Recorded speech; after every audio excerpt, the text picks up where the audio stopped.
Madam sir, आप तो ये मान के चल ही रही थी कि जो मास्टर जी है वो अपराधी हैं, उन्हें जेल में होना चाहिए, उनको सजा मिलना चाहिए।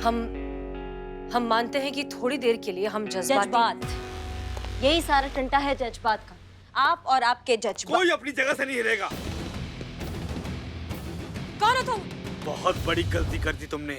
हमारे मास्टर जी को गिरफ्तार करके हसीना मलिक, चुपचाप चलो हमारे साथ। रुक जाओ। पिस्तौल नीचे रख वरना खोपड़ी उड़ा दूंगा इसकी। रख नीचे।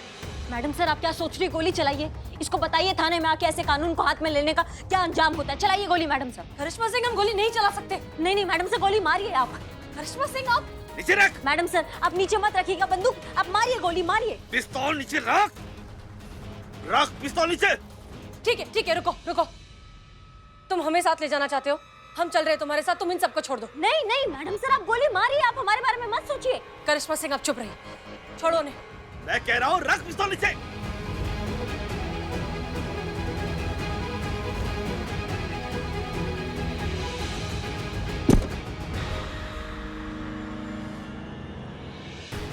हम चल रहे हैं तुम्हारे साथ, छोड़ो उन्हें। मैं अर्जेंट जाना है, जाके आऊं सर। करिश्मा सिंह! मैडम!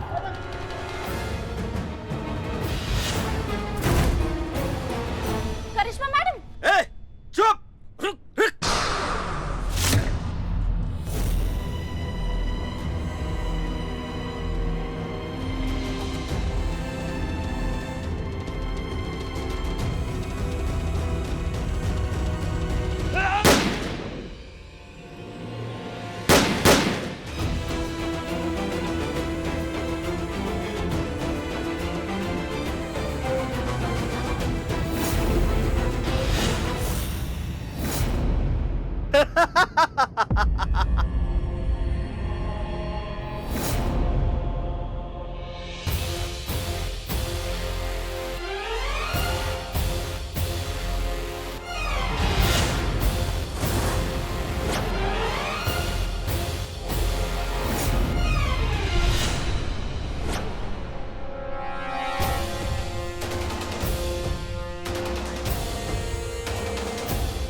आप ठीक है?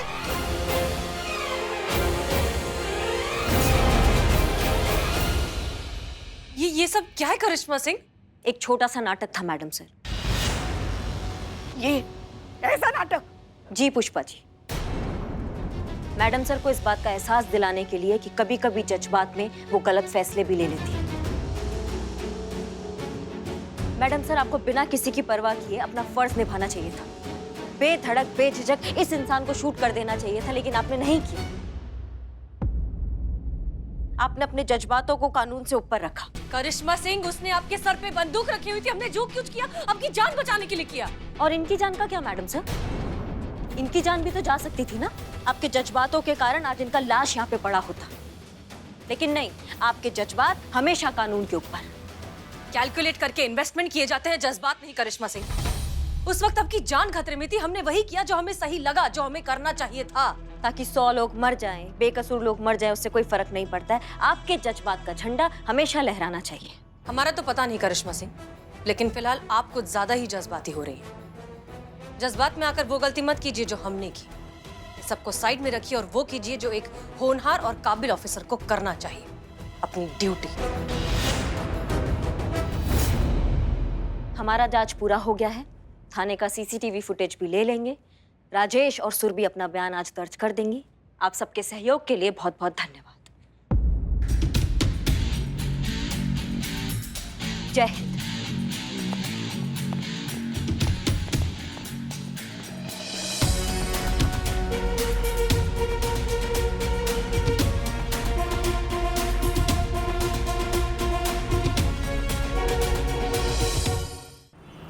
हाँ हाँ जी, तो आप बताइए कि फिर उसके बाद क्या हुआ था?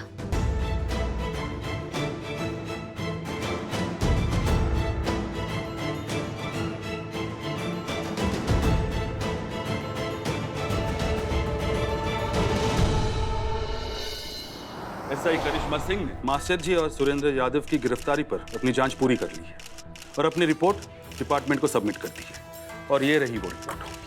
तो सर क्या कहती है एसआई करिश्मा सिंह की जांच रिपोर्ट? मेरा मतलब है मास्टर जी और सुरेंद्र जी की गिरफ्तारी सही है या गलत? देखिए, रिपोर्ट के मुताबिक कानूनन ये गिरफ्तारी गलत थी और इसे किसी भी न्यायिक दृष्टिकोण से उचित ठहरा नहीं जा सकता। अगर ये गिरफ्तारी गलत थी तो इसका सीधा सा मतलब तो यही हुआ ना कि मास्टर जी के खिलाफ महिला पुलिस की एक सोची समझी और योजनाबद्ध साजिश थी। तो क्या हम ये जान सकते हैं कि महिला पुलिस ने ये काम किसके इशारे पर किया? और सर, महिला पुलिस थाने की इस हरकत की वजह से पुलिस की छवि को नुकसान नहीं पहुंचेगा?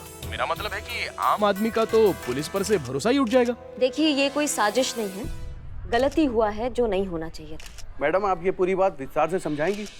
देखिए, ये फर्जी गलत खबर किसी ने महिला पुलिस थाना पहुंचा दी थी कि जो लड़का है राजेश, उसकी जबरदस्ती शादी करवाई जा रही है। इसी सबको रोकने के चक्कर में ये पूरा ड्रामा हो गया है। हमने जो अपनी जांच पड़ताल की उससे हमें ये समझ में आया कि मैडम हसीना मलिक जो है वो जरूरत से ज्यादा जज्बाती है, जिसके कारण ये घटना घट गई है। अभी हम एक वीडियो प्ले करेंगे, वो देखकर आपको समझ में आ जाएगा कि हमारी बात जो है वो 100% सत्य है।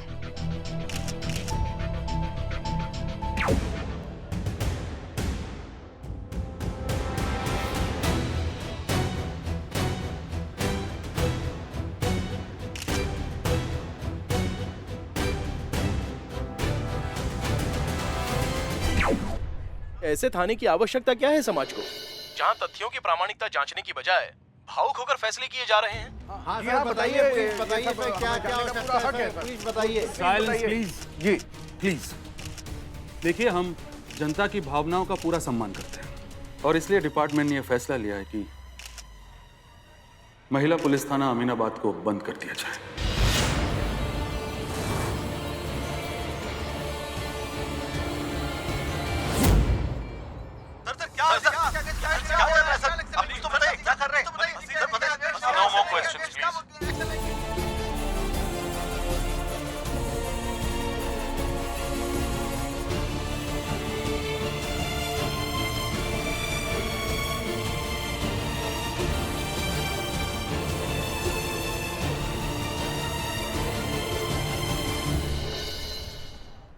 अनु भैया, 1 मिनट, हमें आपसे कुछ बात करना है, बहुत जरूरी है हमारी। किसको बात करनी है? हमारी बहन करिश्मा सिंह को या एसआई करिश्मा सिंह को? ऐसा है करिश्मा सिंह को बात करना है। तो फिर सर कहिए ना। हाँ सर, हमें आपसे बहुत जरूरी बात करना है, हम बात करें? कहिए जल्दी। देखिए सर, हमने जो रिपोर्ट बनाया था महिला पुलिस थाने के संदर्भ में, उसमें सिर्फ जज्बात को अंडरलाइन किया गया है। ये पूरे टंटा में सिर्फ जज्बात को जिम्मेदार ठहराए जा रहे हैं, लेकिन ये गलत है। प्रेस कॉन्फ्रेंस में भी सिर्फ जज्बात के बारे में बात किया गया है और जो बाकी बातें थी उसको नजरअंदाज कर दिया गया है। इस स्टेटमेंट के आधार पर हमारा महिला पुलिस थाना बंद होने जा रहा है, ये गलत है। हमें डिपार्टमेंट से ऐसा उम्मीद नहीं था। देखिए करिश्मा,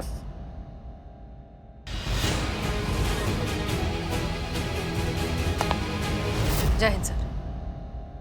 जय हिंद। बधाई हो करिश्मा सिंह, क्या कमाल की रिपोर्ट दी है आपने। आपकी रिपोर्ट ने तो वो कर दिखाया जो महिला पुलिस थाने के बड़े से बड़े दुश्मन नहीं कर पाए। थाना ही बंद करा दिया आपने तो। आप खुश हैं? बहुत ही अच्छी तस्वीर रखी आपने अपनी रिपोर्ट में। नहीं मैडम सर, हमने वहाँ पे एक तस्वीर रखा है जो हमने पूरी ईमानदारी के साथ रखा है, ईमानदारी के साथ काम करके रखा है। अब डिपार्टमेंट उसको किस नजरिए से देख रहा है, उसमें क्या रंग भर के क्या आकार दे रहा है, इसमें हमारा कोई गलती नहीं है। वो डिपार्टमेंट का काम है, डिपार्टमेंट अपना काम कर रहा है, हमने अपना काम कर दिया। करिश्मा सिंह, डिपार्टमेंट कोई एक व्यक्ति का नाम नहीं है। डिपार्टमेंट का अर्थ है योग्य और अनुभवी लोगों का एक विराट समूह, बुद्धिजीवी लोगों का एक पूरा विभाग, जहां कोई भी फैसला अकेले नहीं लिया जाता। पूरे विभाग की सहमति और विचार विमर्श शामिल होता है उसमें, और हमें उस निर्णय का सम्मान करना चाहिए। अच्छा, इसका मतलब विभाग के इस फैसले से आप सहमत हैं सर? अगर ऐसा था तो आपको प्रेस कॉन्फ्रेंस में आना चाहिए था। हम डिपार्टमेंट के निर्णय से सहमत नहीं थे हसीना मलिक, इसलिए प्रेस कॉन्फ्रेंस में नहीं आए, और हमारी सहमति उनकी बहुमत के आगे टिक नहीं पाई। और फैसला आपके थाने के विरुद्ध सुना दिया गया। और आपको इस बात से कोई आपत्ति नहीं, ये जानते हुए कि ये जो कुछ भी हुआ है कितना गलत हुआ है, जो हो रहा है कितना गलत हो रहा है, फिर भी आप चुप रहे सर? आपने एक बार नहीं सोचा कि आपको सच का साथ देना चाहिए? किया उसके लिए जाता है हसीना मलिक जो खुद कुछ करने में सक्षम नहीं होता। अगर हम आपके लिए कुछ करते तो आपकी योग्यता पर प्रश्न चिन्ह लग जाता। और हम जानते हैं और शिद्दत से यह बात मानते भी हैं कि हसीना मलिक खुद हर तूफान का मुकाबला करने में पूरी तरह सक्षम है। उसे किसी सहारे की जरूरत नहीं है। हम सहारे की बात तो कर ही नहीं रहे सर, हम सिर्फ साथ देने की बात कर रहे थे। पर गलती हमारी है, हम आपसे साथ देने की उम्मीद कैसे कर सकते हैं?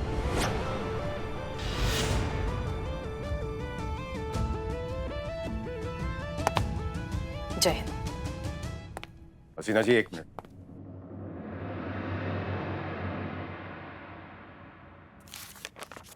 ये आपकी टीम के ट्रांसफर ऑर्डर्स हैं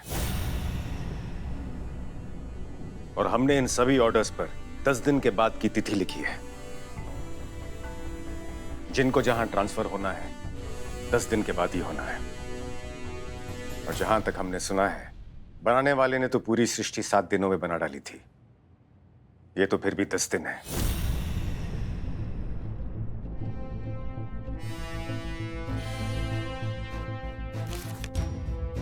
जय हिंद।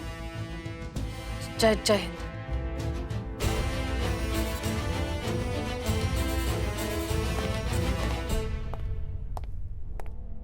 जहां तक हम हसीना मलिक को जानते हैं, इन्हें वक्त की कदर करना बहुत अच्छी तरह से आता है।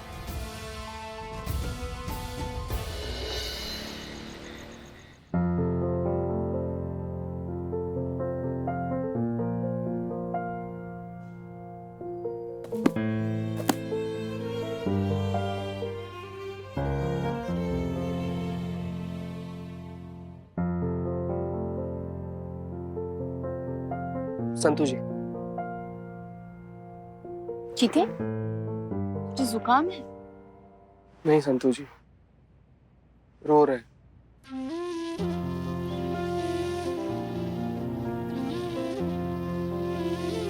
संतू जी, यहाँ से जाने के बाद आप हमको भूल तो नहीं जाइएगा ना? चीता भाई, चीता भाई, हम कह रहे थे कि अगर सरकार चाय पानी का खर्चा नहीं दे रही है तो भी कोई बात नहीं, चाय नाश्ता बिरयानी सब हम फ्री में खिलाएंगे, शेविंग और बाल भी बना देंगे। लेकिन ये थाना छोड़कर मत जाओ यार, ये सदमा हम बर्दाश्त नहीं कर पाएंगे यार। प्लीज चीता भाई, आप हमें छोड़कर मत जाइएगा। कोई कहीं नहीं जा रहा है, बेकार में परेशान हो रहे तुम लोग। और ये देखो, सामान भी पैक करना शुरू कर दिया। अरे भगवान पे बिल्कुल भरोसा नहीं है क्या? पता है हम अभी कहाँ से आ रहे हैं? कहाँ से? शिवजी और पार्वती माँ से मिलने मंदिर गए थे और उनके चरणों में प्रार्थना रख के आए हैं कि अब बस आप ही हमारे थाने को बचाइए। हमने जब भी सच्चे मन से कुछ भी मांगा है ना, हमेशा माना है शिवजी ने। और आज भी पूरा भरोसा है कि इस बार भी हमारी झोली खाली नहीं रखेंगे शिवजी। हाँ, अरे कुछ नहीं होगा, हम कहीं नहीं जाएंगे। मैडम सर गई है ना डीएसपी सर से मिलने, देखना वो सब ठीक करके ही लौटेंगे। डीएसपी सर उनकी बात कभी टाल ही नहीं सकते। इकबाल और बदनाम, जाके जरा बिल्लू को ढूंढो। जब से थाना बंद होने की बात सुनी है, पता नहीं कहाँ कहाँ बोराए बोराए घूम रहा है वो। उसे मिलो और उससे कहो कि कुछ नहीं होगा उसके बिल्लू निवास को, ठीक है? अरे जाओ जाओ, जल्दी जाओ। ठीक है, ठीक है। और तुम दोनों क्या हमारा चेहरा ताक रहे हो? अरे ये अपना अपना सामान निकाल के अपना टेबल सजा के रखो, चलो। पुष्पा जी, आपको यकीन है ना हमारा थाना बंद नहीं होगा? हमें तो पूरा विश्वास है हमारा थाना बंद नहीं होगा, हम कहीं नहीं जाएंगे। मुझे आपके विश्वास पर भी विश्वास है, नहीं होगा अपना थाना बंद।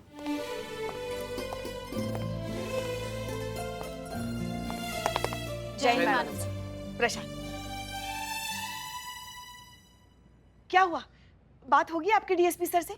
सब ठीक हो गया ना? हमें तो पहले से पता था सब ठीक होगा। हमने अभी बस यही बता रहे थे इनको। देखिए सामान भी पैक करके रखा इन्होंने। भरोसा ही नहीं है यहाँ किसी को हम पे। अरे ऐसे थोड़ी ना हमें हमारे थाने से बाहर निकाल सकते हैं वो लोग। अरे हमारा थाना तो शान है, जान है हमारे लखनऊ शहर की। ऐसे थोड़ी ना आत्मा अपने शरीर से अलग हो सकती है। हम कहीं नहीं जाएंगे ना, सब ठीक हो गया है ना, डिपार्टमेंट मान गया है ना।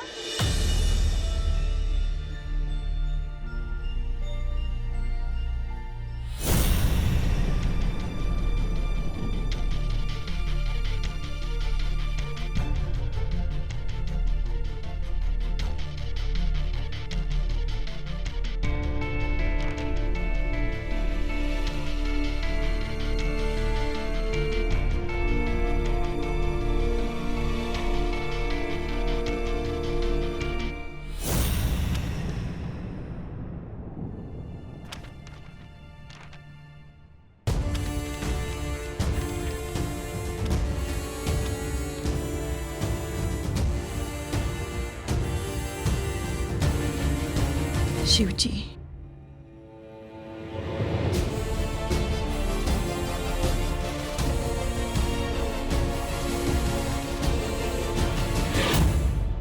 हम सबका ट्रांसफर लेटर है।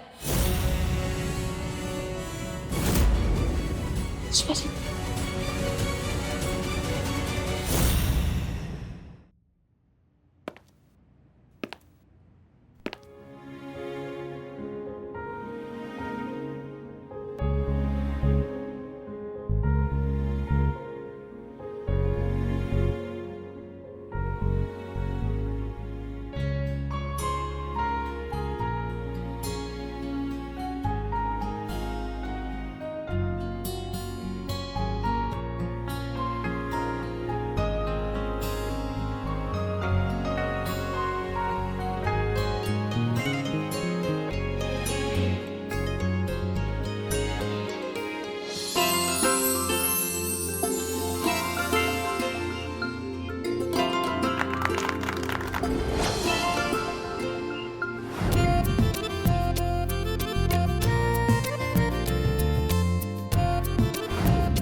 बुलाया मैडम से? हाँ, हमने आप सबको यहाँ इसलिए बुलाया क्यों?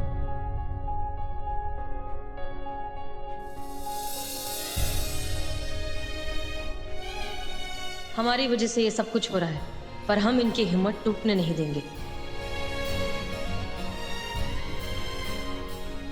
हमने ये कहने के लिए बुलाया है कि मंजिलों के आगे जहां और भी है, इश्क के आगे इम्तिहान और भी है।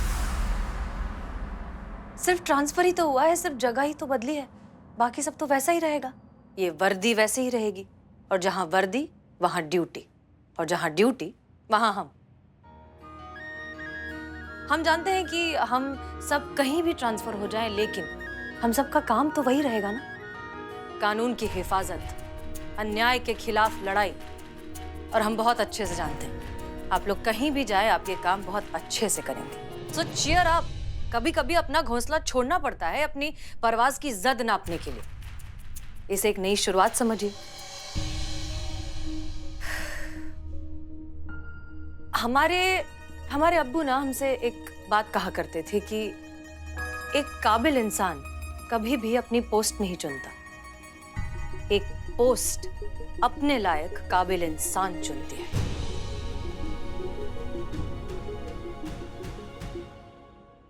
आपको क्या पता कि यहां से बाहर निकलते ही कौन सा एडवेंचर, कौन सा बड़ा सा अचीवमेंट आपका इंतजार कर रहा हो, जिंदगी का कौन सा नया मोड़ आपकी राह देख रहा हो। कभी कभी किस्मत को भी मौका दे देना चाहिए। पता है क्या, हमारे काम में ना दो चीजें तो एकदम गारंटीड हैं, पेंशन और ट्रांसफर। अब जो होना ही है, जो होता ही है और जो आगे होता ही रहेगा, उसको लेकर इतना परेशान होने की क्या जरूरत है। Cheer up. ये नई शुरुआत है, पूरे जोश के साथ इसमें आगे बढ़िए, हौसला रखिए। क्योंकि ऊपर वाला कभी भी कोई भी फैसला बेमकसद नहीं लेता। मैडम सर, वो बिल्लू, हाँ आप जल्दी चलिए। क्या हुआ? अरे वो मंदिर में पता नहीं उसको क्या हो गया, एकदम कोई जुनून सा सवार हो गया। मैडम सर किसी की बात नहीं सुन रहे, आप बस जल्दी चलिए। चलिए। हाँ तो क्या हो गया ये बिल्लू भी ना? जब तक हमारे थाने का संकट टल नहीं जाता, डिपार्टमेंट मेरा थाना बंद करने का फैसला बदलता नहीं, तब तक देवी माता के सामने मैं 1 घंटा बजाते रहूंगा। क्या कर रहे हो? रुको। बिल्लू क्या कर रही हो? रुक जाओ। बिल्लू तुम्हारे हाथों से खून आ रहा है, बस करो। ये क्या कर रहे हो? नहीं मैडम सर, मुझे रोको मत, मेरी प्रार्थना पूरी होनी चाहिए देवी माते। बिल्लू देखो, हमें अपनी माँ मानते हो ना, माँ का कहा भी नहीं मानोगे। रुक जाओ बेटा, रुक जाओ। नहीं माँ, ये देवी माते ने मेरी बात सुननी चाहिए, मेरा परिवार टूटने से बचना चाहिए। इकबाल क्या करे? रोको इसे, सीधा जाओ। रोको इसे, रोको, पकड़ो उसे। मेरा थाना बचना चाहिए, अपना थाना बचना चाहिए। बिल्ले शांत, बिल्ले शांत।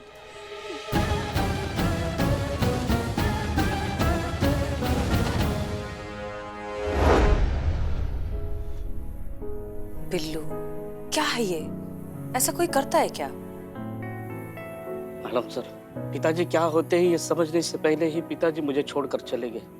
जिंदगी क्या होती है ये समझने से पहले जिंदगी हाथ से फिसल गई। मैडम सर, मेरी आधी जिंदगी जेल में कटी और आधी दारू के अड्डे में। अंदर जेल का खाना और बाहर लोगों की गालियां। हे चोर, काले, उठाई गिरे, लावारिस। जिसको जिस गाली के लिए लायक लगता था वो देख के चला जाता था। लेकिन जिस दिन यहाँ इस थाने में आया, आप लोगों के बीच में आया, तो पहली बार खुद को इंसान महसूस किया। मैडम सर, आपने इस बिल्लू चंपत को इंसान बनाया, काले से बिल्लू द स्पाई बनाया। ये मेरा घर, ये मेरा परिवार, इसे छोड़कर जाऊं तो कहाँ जाऊं? अब ये मेरा घर मेरी आंखों के सामने टूट रहा है, ये मेरा परिवार बिखर रहा है मैडम सर। और मैं कुछ नहीं कर पा रहा हूँ, कुछ नहीं कर पा रहा हूँ।